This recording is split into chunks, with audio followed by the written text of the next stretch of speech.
Hello, boys and girls. This is a story called These Hands, and it's written by an author named Margaret H. Mason. The illustrator is a fairly well-known illustrator. His name is Floyd Cooper.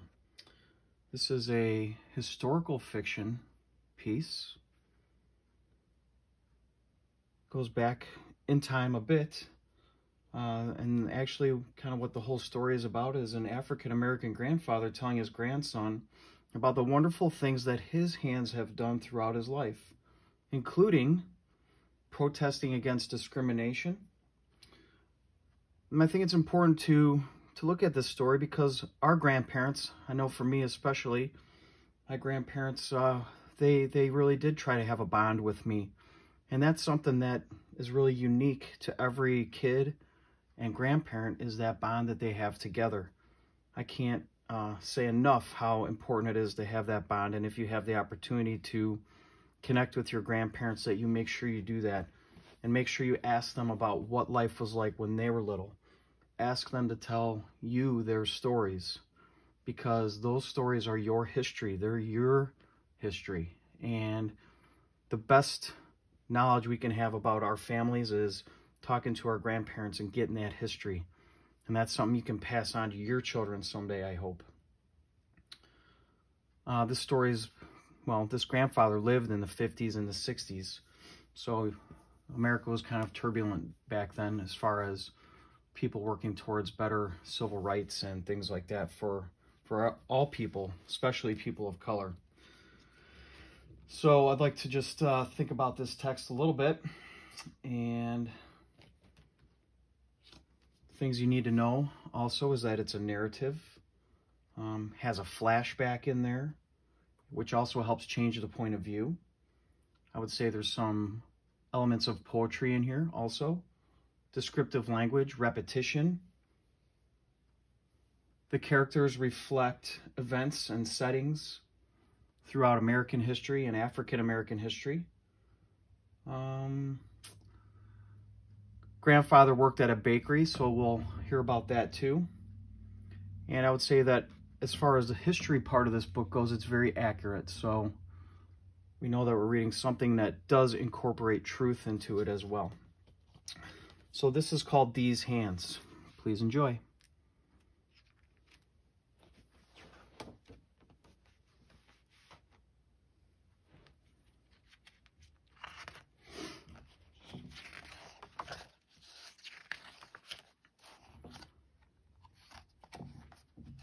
Look at these hands, Joseph.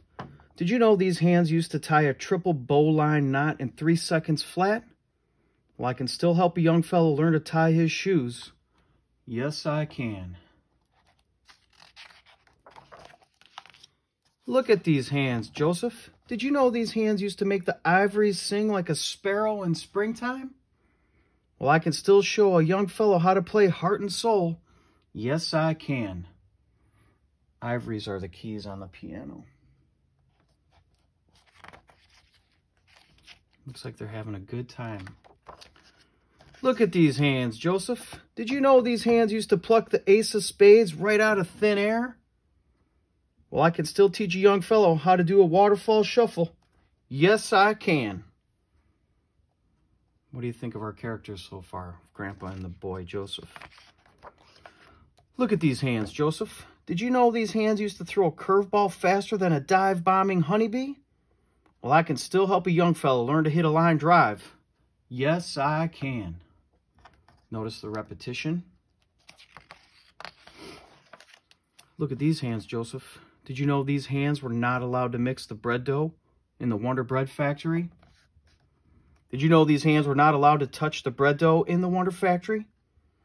These hands were only allowed to sweep the floors and work the line and load the trucks, because the bosses said white people would not want to eat bread touched by these hands.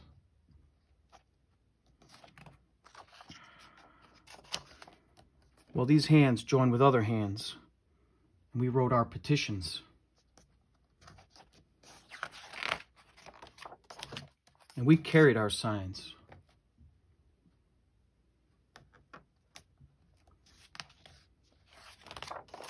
And we raised our voices together.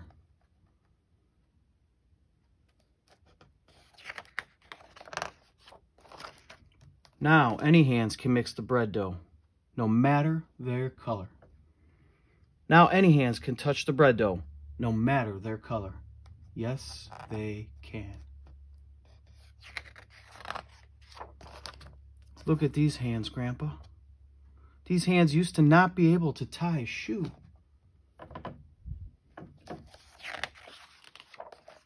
Or play the piano. Or shuffle the cards.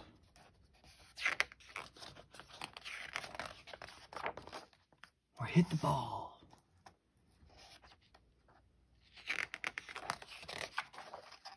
Now, I can do all that. Plus, bake a fine loaf of bread. Can't I? Why, yes, you can, Joseph. Look at those hands. Those hands can do anything. Anything at all in the whole wide world. Yes, you can.